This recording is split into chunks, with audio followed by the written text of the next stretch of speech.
this is something like how knowledge itself is generated. First of all, there's the unknown as such, and that's really what you don't know anything about.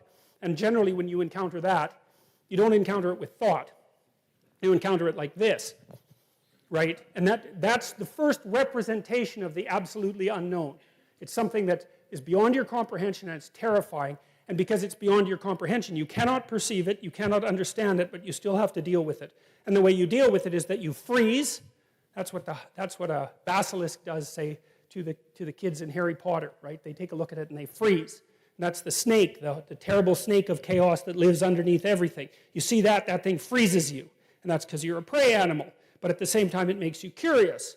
And so that's the first level of contact with the absolute unknown, is the emotional combination of freezing and curiosity. And that's reflected, I think, in the dragon stories. The dragon is the terrible thing that lives underground that hoards gold or hoards virgins. Very, very strange behavior for a reptile, as we pointed out before.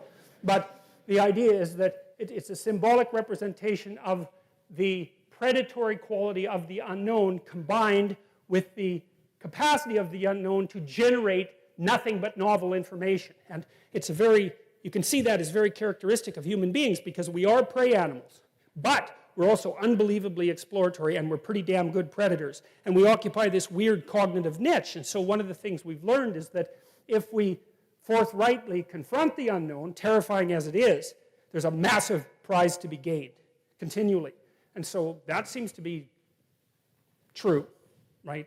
As true as anything is. And then I would also say that idea, now we know that one of the metaphors that underlies God's extraction of habitable order out of chaos at the beginning of time is an older idea, and a more archaic idea, that God confronted something like the Leviathan. That's one of the words for this serpent-like chaos creature that's often used in the Old Testament, or there's the Leviathan and the Behemoth. Yeah, that's the other thing. And so there's this idea that I think probably came from the Mesopotamians, that God, either in the son-like aspect or in the father-like aspect, is the thing that confronts this terrible beast that represents the chaotic unknown and cuts it into pieces, and then sometimes gives the body parts to the populace in order to feed them. So you can see a hunting metaphor there as well, but it's deeper than that. And so, all right, so the first thing is that there's the absolute unknown, and the unknown is what you do not understand. It's what's beyond the campfire. Maybe it's what's beyond the tree, even more anciently, you know, when we lived in trees. It's out there where you don't know. And what's out there? Crocodiles and snakes and birds of prey and cats and all sorts of things, like predatory cats, and they will eat you. But there's utility in going out there to find out what's there. Like maybe you go and you don't kill the snake, you kill the damn nest of snakes. And that makes you pretty popular, just as you should be. And that accelerates your reproductive potential, let's say. And we're descended from people who did that. And so we have this notion about how the world is structured that's deeply embedded in our psyche. Like really, really deeply, way, way down, way below the surface cognition. Way down in the limbic system, in these ancient parts of the brain that are like 60 million years old or 100 million years old or older than that. Ancient, ancient brain structures. And so the first thing we do is we act out our encounter with the unknown world. And we act that out in the same way, in a manner that's analogous to the manner that's presented as a description of what it is that God does at the beginning of time to extract habitable order out of chaos. And I won't tell you about the other part of that for now. So you act it out first. And then the second thing is, you watch people who act it out and you start to make representations of that. That's stories, right? And maybe you admire them. And then after a long time, you collect a bunch of those stories, and then you can say what that is. You can articulate it as a pattern. And this is something Nietzsche also figured out to begin with, you know, because prior to Nietzsche, I would say, he did so many things first. It was quite remarkable. You know, there was an idea that you first think and then you act. And people like to think that, but of course you know it's complete bloody rubbish, because you're as impulsive as you can possibly imagine. You're always doing things before you think, and sometimes that's a really good idea. So the idea that you see things and then think and then act, it's like, yeah, really? No, I'm sorry. I don't do that. No one I know does that, and they certainly don't do that when they're emotional. You know, you act first. And one of the things that Nietzsche said very clearly was that our ideas emerged out of the ground of our action over thousands and thousands of years. And then when philosophers were putting forward those ideas, what they were doing wasn't generating creative ideas. They were just telling the story of humanity. It's already there. It's already in us. It's already in our patterns of behavior. And it strikes me that that's, well, he was a genius, and that was one of his many, many observations of pure genius. And so you can think about it, you can think about it like this too, is that there's the unknown, and then you act in the face of the unknown, and then you dream about the action. I mean, that's what you're doing in a movie theater. And then you speak about it. And so, and of course, once you speak about it, that affects how you dream, and how you dream affects how you act. It's not like all of the causal direction is one way, because it's not. These things loop. But it's still from the unknown through the body, through the imagination, into articulation. That's the primary mode of the generation of wisdom, let's say. And you can easily map that onto an evolutionary explanation, because the body comes first, right? And then the imagination, which is the body in abstraction, and only then the word. And of course, that's exactly how things did evolve, because we could imagine things long before we could speak. At least that's the theory. So,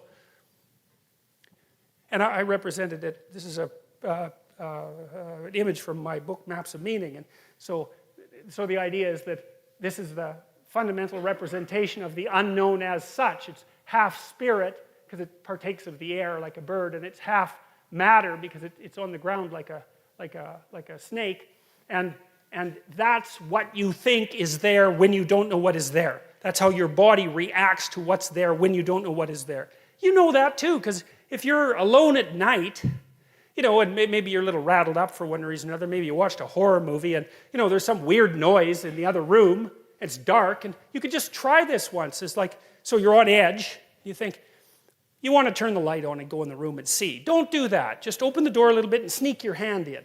And just watch what your imagination fills that room with, right? And then you remember what it's like to be 3 years old in bed and afraid of the dark. Right? And I read a good book on dragons recently, that had a very interesting hypothesis about them, I thought.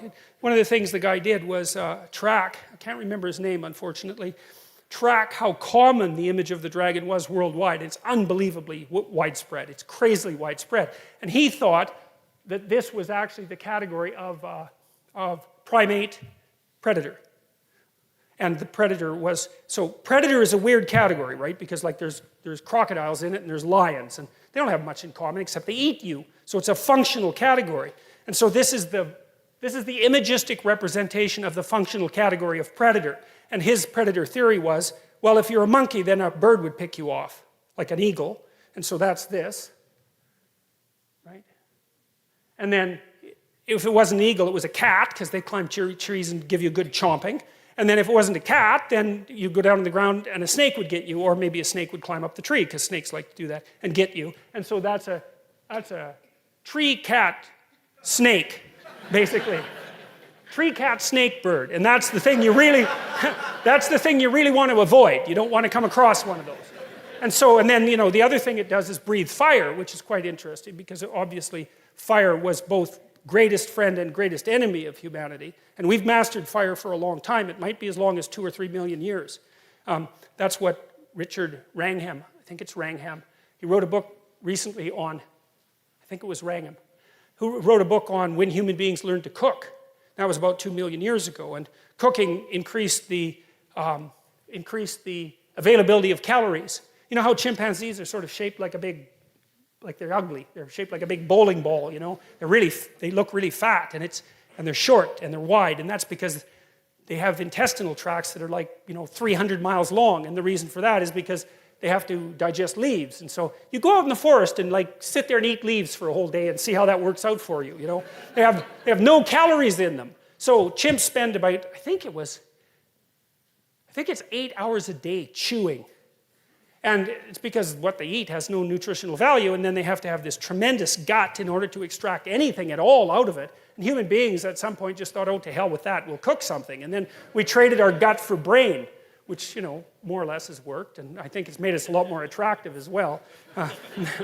So the idea here was that Well, that's the basic archetype of the unknown as such. And then I like the St. George version of this. It's so cool because St. George lives in a castle, and the castle is partly falling down, and it's partly because there's a dragon that's come up to, like it's an eternal dragon, it's come back to give everyone a rough time, which always happens, because the eternal dragon is always giving our fallen down castles a rough time. Always.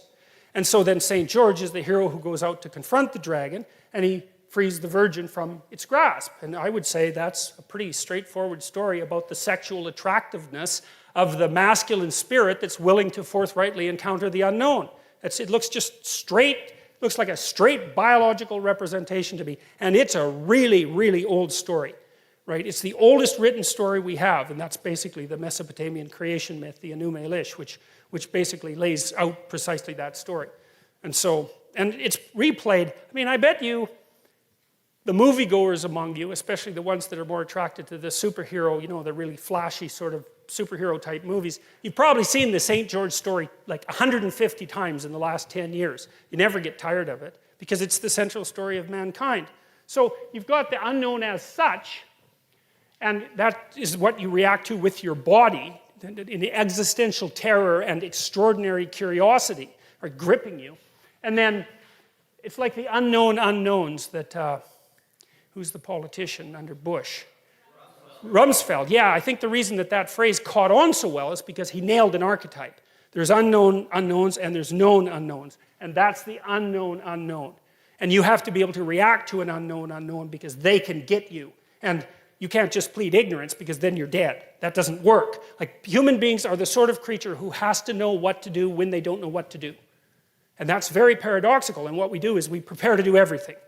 That's right. We're on guard. We prepare to do everything. Very, very stressful, but also very engaging and very, very much something that heightens consciousness. And maybe those circuits are permanently turned on in human beings because we also know that we're going to die. And no other animal knows that. And so sometimes I think that our stress circuits are just on all the time. And that's part of what accounts for our heightened consciousness.